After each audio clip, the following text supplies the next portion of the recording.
जाटव जी हमारी छोटी बहन को टिकट एमएलए का दिया था, बहुत कम वोट से हारी थी और इस बार लोकसभा का चुनाव लड़ी है भरतपुर से। और मुझे लगता है कि जिस तरीके से उन्होंने चुनाव लड़ा और जैसे जनता ने को समर्थन किया है, तो सत्ताधारी दल का धन बल और संसाधन सब धरे रह गए और एक गरीब घर की नौजवान लड़की को, महिला को पार्टी ने टिकट दिया और जनता ने जिताया। और जैसा आपने कहा वो 26 साल की हैं और ये मुझे लगता है कि 26 साल की खास उम्र है। हाँ, तो मैं भी 26 साल में एमपी बन गया था और मुझे किसी ने कहा कि भाई ये आपसे शायद उम्र में कम है, तो मैंने कहा जो रिकॉर्ड हैं वो बनते टूटने के लिए। मुझे बड़ी खुशी है कि इस प्रकार के रिकॉर्ड टूटे और एक दलित परिवार की एक सज्जन महिला को लोगों ने जिताकर संसद में भेजा। चुनाव नहीं जीत पाए, मैंने कहा भाई मुझे खुशी है, हरीश मीणा जी को जनता ने जिता के भेजा है, अच्छे बहुमत से जिताया है।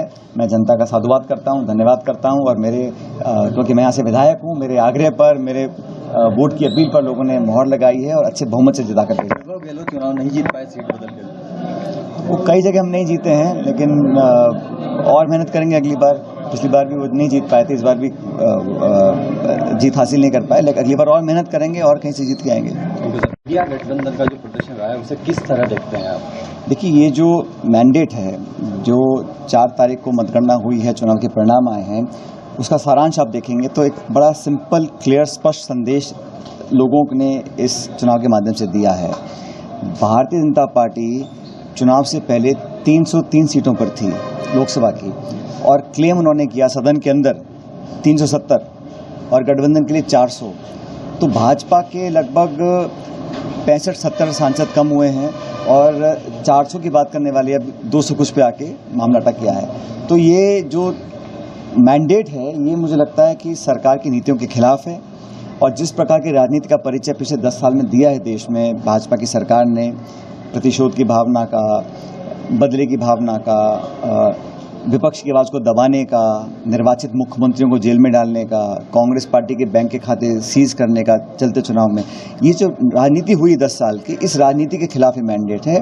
और ये कांग्रेस पार्टी और इंडिया अलायंस के लोगों का, हम सब लोगों ने जो मैनिफेस्टो तैयार किया, जिस मुद्दों को लेकर हम जनता में गए, उसको लोगों ने सराहा है। इसलिए भरपूर समर्थन कांग्रेस पार्टी को मिला है। हमारा संख्या बल लगभग दुगना हो गया पिछली बार से। और इंडिया अलायंस के तमाम साथियों को भी बहुत अच्छा बहुमत मिला है, चाहे वो उत्तर प्रदेश है, चाहे वो बंगाल है, चाहे वो महाराष्ट्र है। इसलिए ये कहीं ना कहीं, अब आंकड़ा क्या है, समीकरण क्या है, गठबंधन की अलग बात है, लेकिन जो मैसेज और संदेश इस चुनाव का है वो भाजपा के विरुद्ध है और एनडीए के विरुद्ध है। राजस्थान में प्रदर्शन बेहतर हुआ है, 8 सीटों पर जो है कांग्रेस जीती है, 11 पर अलायंस जीता है आपका। पूर्वी राजस्थान में खासतौर से विशेष तरह से आपका प्रभाव देखने को मिला है, ये किस तरह के संकेत हैं? देखिए, विधानसभा चुनाव में हम लोग सरकार नहीं बना पाए और उसका हमको बहुत खेद है। और दुर्भाग्यवश हर बार ऐसा ही होता है, 30 साल से हम सरकार बनाते हैं, फिर हम हार जाते हैं। तो इस बार भी हम चुनाव में कामयाब नहीं हो पाए, लेकिन लोकसभा चुनाव के अंदर हम लोगों ने बहुत गहन चिंतन किया और जो प्रत्याशियों का चयन था और किन मुद्दों को लेकर हम जाएंगे, कौन कहाँ कितना कैंपेन करेगा, शुरुआत से हम लोगों ने अपना बहुत ध्यान फोकस किया था। मुझे खुशी है कि ना सिर्फ जहाँ आज हम हैं टोंक सवाई माधोपुर, लेकिन भरतपुर, धौलपुर, करौली, दौसा, पूरी शेखावटी में, बाड़मेर में, गंगानगर में, यहाँ हमको बहुमत और समर्थन मिला। और हमारे जो साथी दल हैं उनको भी लोगों ने पसंद किया है। तो इस पूरे क्षेत्र में यहाँ के लोगों ने बहुत सहयोग दिया और हर समाज ने, 36 कौम के लोगों ने हम लोगों को समर्थन किया। और मैं हमेशा से ही नौजवानों को प्रोत्साहित करने की पैरवी करता आया हूँ और देश में जहाँ जहाँ भी कांग्रेस पार्टी ने हम लोगों ने नौजवानों को प्रयोग में लेकर आए हैं, उसका जनता ने स्वागत ही किया है। युवाओं को आगे लाने की आप बात करते रहे हैं, अगर 2023 के चुनाव में युवाओं की भूमिका तय हो जाती तो इसका फायदा राजस्थान में देखने को मिलता है। भविष्य में युवाओं की भूमिका को आप किस तरह? ये तो हर चुनाव के लिए मूल मंत्र है। जितना ज़्यादा युवाओं को आप मौका देंगे, टिकट देंगे, चाहे वो लोकसभा हो चाहे विधानसभा हो, उतना ज़्यादा हर दल को फायदा मिलता है। और मैं कांग्रेस पार्टी के अंदर हमेशा इसकी पैरवी करता आया हूँ। कभी कभी लोग इसको अदरवाइज ले लेते हैं, लेकिन मुझे लगता है कि ये नौजवान देश है, उनकी प्रतिभाओं को समझते हुए उनको मौका देना चाहिए। अब जयपुर ग्रामीण से हमने पार्टी ने टिकट दिया था अनिल चोपड़ा जी को, वो 30-31 साल के हैं और 1600 वोट से उनको पराजित घोषित किया गया। उसकी हम लोगों ने जांच की मांग की है कि उसमें कहीं गड़बड़ी ना हो, पारदर्शिता बरती जाए। और वो कैंडिडेट ने लिखित में उसका पूरा जांच की मांग भी करी है। तो अच्छा चुनाव उन्होंने लड़ा और हर जगह जहाँ जहाँ नौजवान लड़े हैं, हम अधिकांश जगह हम जीते हैं। सरकार गठन का दावा कर रहा है, दावा कर दिया है उन्होंने, 9 की शपथ की बात आ रही है। किस तरह उम्मीद कर रहे हैं कि सरकार किस तरह चलने वाली है? देखिए ADP और नीतीश कुमार का रोल जो है, अरे आज जो मुद्दा सामने आया है, मेरे ख्याल जनता दल यूनाइटेड ने मामले को उठाया है कि अग्निवीर जो स्कीम है उसको पुनर्विचार करना चाहिए। और मैं तो समझता हूँ कोई दल, कोई नेता, कोई पार्टी अगर अग्निवीर का विरोध करती है तो देश हित में कर रही है, क्योंकि कांग्रेस पार्टी ने एक स्पष्ट कमिटमेंट किया था, अगर हम सरकार में आते हैं तो हम अग्निवीर को रद्द करेंगे, पुरानी भर्ती को चालू करेंगे।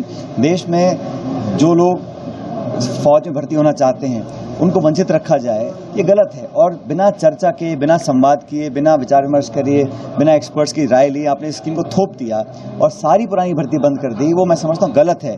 तो ये जो आज मुद्दा उठाया है जनता दल यूनाइटेड ने, ये मैं समझता हूँ एक सही मुद्दा है और इसका मुझे लगता है कि एक सकारात्मक परिणाम आना चाहिए, क्योंकि कांग्रेस का स्टैंड बड़ा क्लियर है कि हम अग्निवीर के खिलाफ थे और आज भी खिलाफ हैं। मुझे लगता है इसको तुरंत प्रभाव से बंद कर पुरानी भर्ती को चालू करना चाहिए। किरोड़ीलाल मीणा ने इस्तीफे की बात कही है।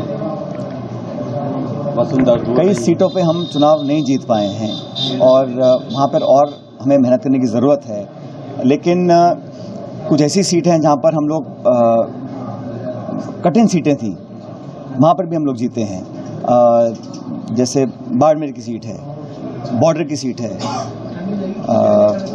और हमारे ये जो गंगानगर की सीट है, और ऐसे अधिकांश सीटों पर जहाँ पर हम पहले नहीं जीतते थे, इस बार हम जीत कर आए हैं। जहाँ हम नहीं जीते हैं वहाँ पर हमें और मेहनत करने की ज़रूरत है।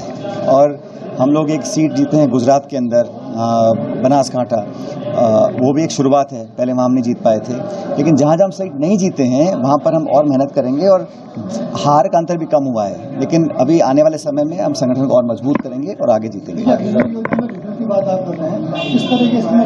मैं नहीं कर रहा हूँ, हमने तो ये कहा था, अपने कांग्रेस ने स्पष्ट कहा था कि हम अग्निवीर के खिलाफ है और देश के अधिकांश लोग, अधिकांश दल, अधिकांश जनता चाहती है कि अग्निवीर को समाप्त किया जाए।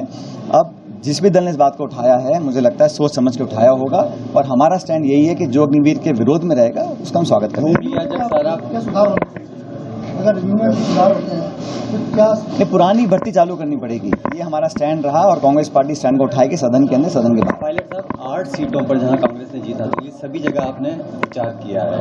उस सूरत में अब देश में जो है घूम के आए हैं, क्या जनता ने संकेत दिया है राजस्थान में, खासतौर से 28 में क्या होने वाला है? भाई मैं तो देश में जहाँ जहाँ मुझे बुलाया, जिन राज्यों में बुलाया, जिस कैंडिडेट ने बुलाया, मैं उसके लिए प्रचार करने गया हूँ और मतलब 12-15 स्टेट्स में मैं गया हूँ। हर जगह अच्छा समर्थन मिला कांग्रेस कैंडिडेट्स को और राजस्थान के अंदर भी हम लोग मजबूती से आगे बढ़े हैं। इसका आने वाले समय में संगठन को लाभ मिलेगा और जो अभी बहुत जल्दबाजी है कुछ कहना, लेकिन केंद्र में क्या समीकरण बन रहे हैं अभी हमें वेट एंड वॉच करके देखना चाहिए।